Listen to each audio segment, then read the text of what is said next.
দৈনিক 10 star BD24 সত্যের সন্ধানে আমাদের যাত্রা। পাবনায় দৈনিক সিনসার 20তম বর্ষপূর্তি অনুষ্ঠান অনুষ্ঠিত।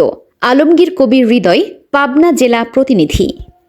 পাবনার জনপ্রিয় স্থানীয় পত্রিকা দৈনিক সিনসা 2 দশক পেরিয়ে 21 বছরে পদার্পণ করেছে।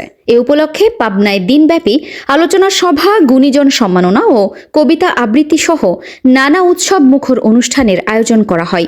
সোমবার সকাল 10টা থেকে পাবনায় কেক কাটা ও দিনব্যাপী উৎসবের সূচনা হয়। বিশিষ্ট শিক্ষাবিদ অধ্যক্ষ আলহাজ মাহতাব উদ্দিন বিশ্বাসের সভাপতিত্বে অনুষ্ঠানে প্রধান অতিথি হিসেবে উপস্থিত ছিলেন পাবনা 5 আসনের সংসদ সদস্য অ্যাডভোকেট শামসুর রহমান শিমুল বিশ্বাস। তিনি বলেন, সংবাদপত্র ও সাংবাদিকরা হল মানবতার বার্তাবাহক।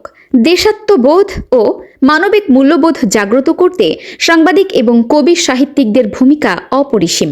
তিনি সাম্প্রদায়িক সম্প্রীতি বজায় রেখে মানবিক বাংলাদেশ গঠনে সবাইকে একযোগে কাজ করার আহ্বান জানান। অনুষ্ঠানে প্রয়াত কবি ইদ্রিস আলী, আলতাফ হোসেন ও আজাদ এহতেশামের স্মরণে 1 মিনিট নীরবতা পালন করা হয়।